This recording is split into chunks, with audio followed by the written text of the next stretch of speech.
Welcome back and thank you for staying tuned to the show. Now let's review the front pages of our national dailies. We'll start with a Daily Trust. Kwankwaso backs a temporary APC shift. That's on page 4 of the Daily Trust newspaper if you want more. On the top of that, we have how my wife died after doctors left scissors in her stomach. That's on page 8 of the Daily Trust newspaper. US delivers a critical military supplies to Nigeria, and that's on page 31 of the Daily Trust newspaper. Nigeria UAE signed deal to waive tariffs on over 7,000 Nigerian products. That's on page 24 of the Daily Trust newspaper if you want more on that headline. Ex-PDP assembly candidate, 4 others killed in Benue. That's on page 32 of the Daily Trust newspaper. Protest, Edo governor orders release of AAU students. That's on page 31 of the Daily Trust newspaper. Nigeria faced Morocco in high-stakes AFCON semi-final today. That's on page 38 of the Daily Trust newspaper. And lastly, on the Daily Trust, we have Sokoto communities deserted over bandit attacks, and that's on page 6 of the Daily Trust newspaper. If you want more on the headlines, grab yourself a copy of the Daily Trust newspaper and stay informed. All right, next up, we have Daily Independent. Nigeria's cotton textile sector under severe strain. The stakeholders seek urgent, coordinated long-term reforms and one aligning CTG sector threats to industrialization livelihoods. You can get that story on page 9 of the Daily Independent. And also we have US delivers new military supplies to boost Nigerians in security fight. That's on page 4 of the Daily Independent. No disrespect intended, Olubadan dismisses claims of snubbing Alafin. That's on page 7 of the Daily Independent. DIC hired by the federal government promotes Nigeria's move to protect Christians. That's on page 7 of the Daily Independent newspaper. PDP, Huriwa demand release of 52 students protesting insecurity in Edo State. That's on page 7 of the Daily Independent if you want more on that story. Fubara should see Wike as his leader, says Fayoshe, and he says Obi is the only person that matters in ADC. I can get the full report on page 6 of the Daily Trust newspaper. Uzodimma to establish Nigeria's first robotic surgical center in Imo. You can get that story on page 6 of the Daily Independent.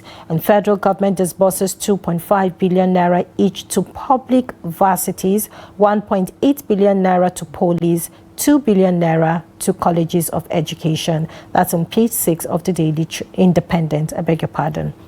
And Kwankwaso makes U-turn, backs Abba Yusuf's planned APC defection. That's on page 7 of the Daily Independent. And Tinubu courts foreign investment for $30 billion green energy boom.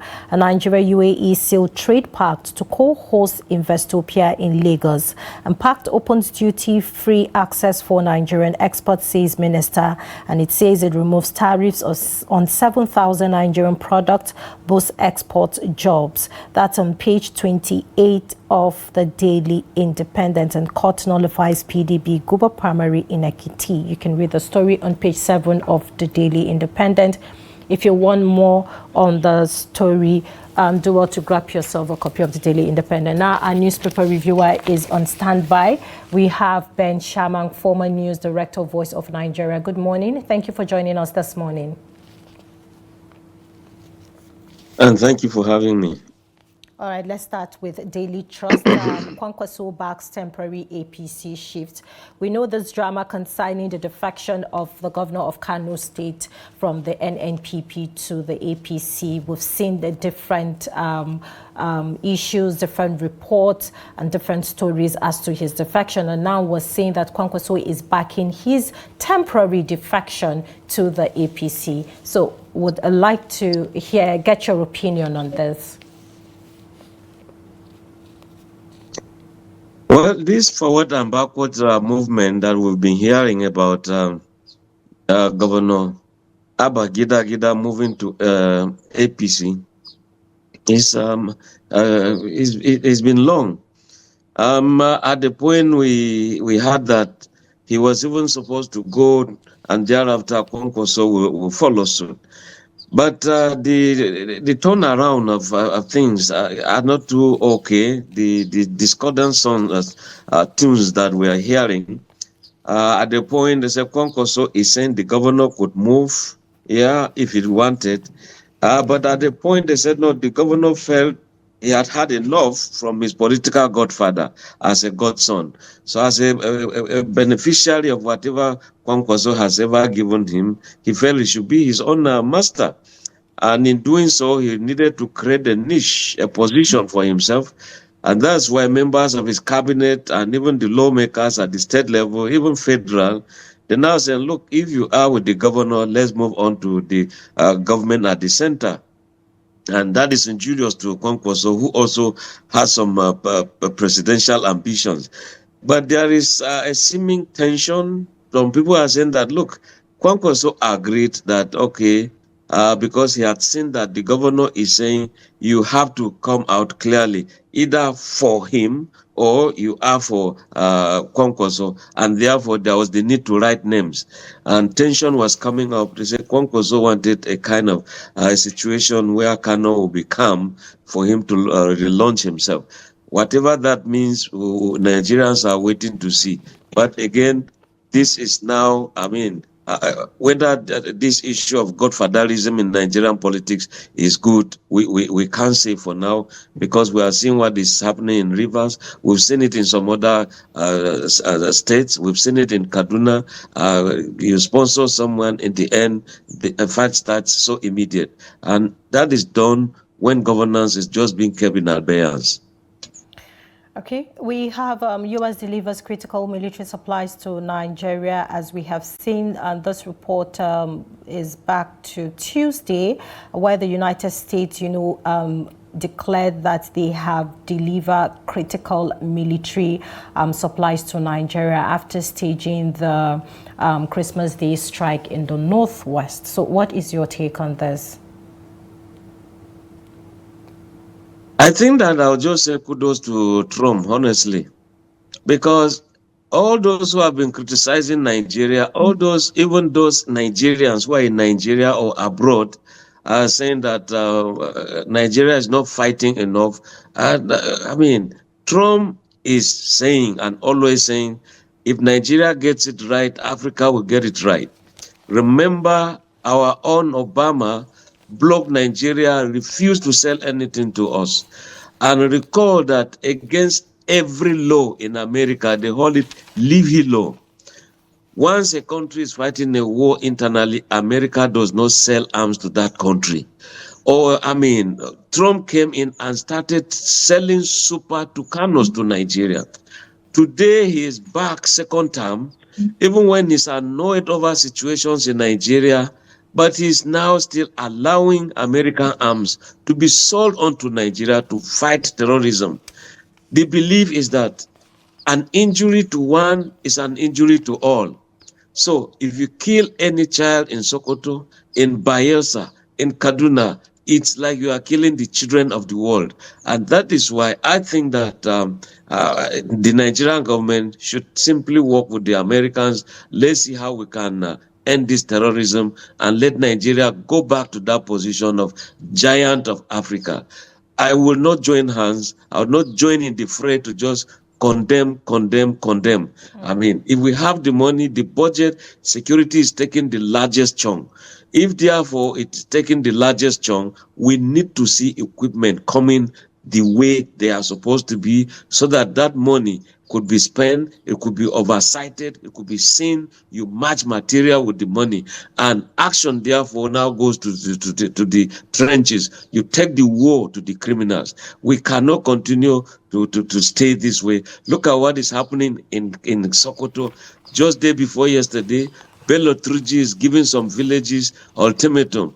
live Yes, or pay this amount. I See the was way people about are just living in asking Trump. you It's not to the best. lend your voice on that. So maybe I'll just, add that up. We have a headline still in the Northwest, particularly in Sokoto, where, some communities has been deserted over bandit attack. As we know, the notorious Turji is back to terrorize these communities. And I don't know what the federal government is doing in, tackling this particular bandit who is causing a whole lot in Sokoto State. So what is your take on this? So we can add that up as well. I think what happened in Tangaza should just simply go to those areas. If you send these people packing, it now means the criminals are the ones occupying, and they can become easy targets. When I say they, I now mean the terrorists, because the innocent ones have been forced out.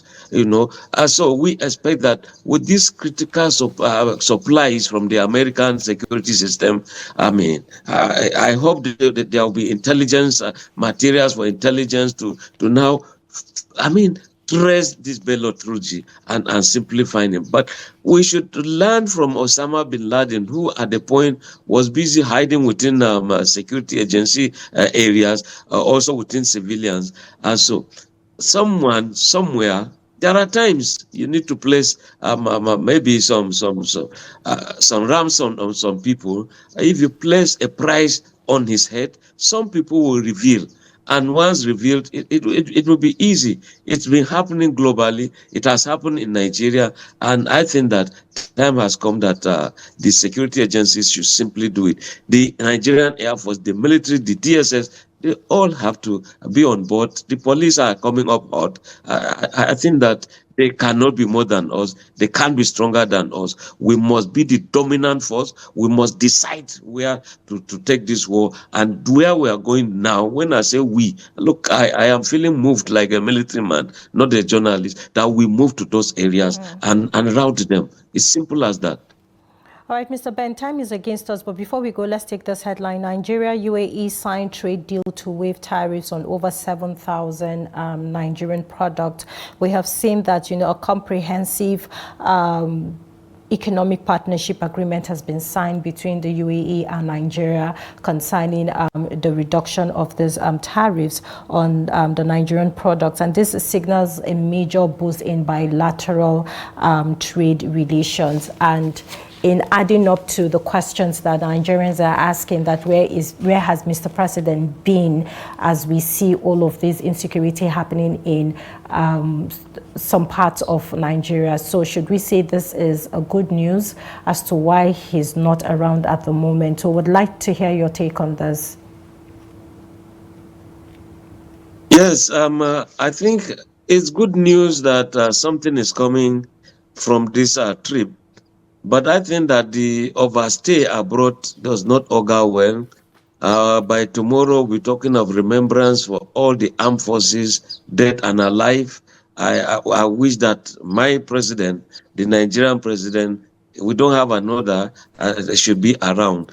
However, if this trip abroad is bringing out some goodies, I mean that tariffs coming from Nigeria on Nigerian goods are reduced or even cancelled, it's one of the best things. But in terms of balance of trade, who imports more from who?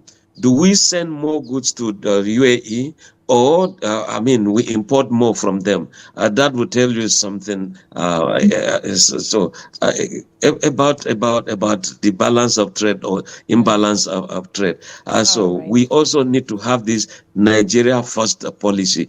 Each time you see Donald Trump, you see a cap, you just see USA. So who is bearing the cap that will say up Niger, up Nigeria? Nigeria is Nigeria first, and all that stuff. We need to have people who are indeed carrying the image of Nigeria.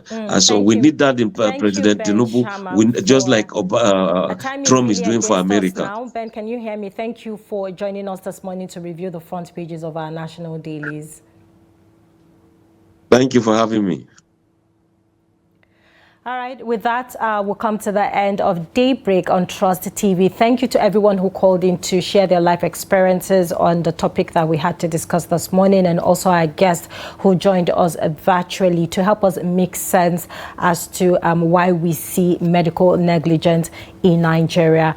Thank you so much for making the program worth the while this morning. Do want to follow us on all of our social media platforms. You can also subscribe to our YouTube channel for more news. On behalf of the production team, I am Mimuna Bagudu. Thank you for watching the show this morning, and good luck to the Super Eagles as we battle tonight. To have a great day. Bye-bye.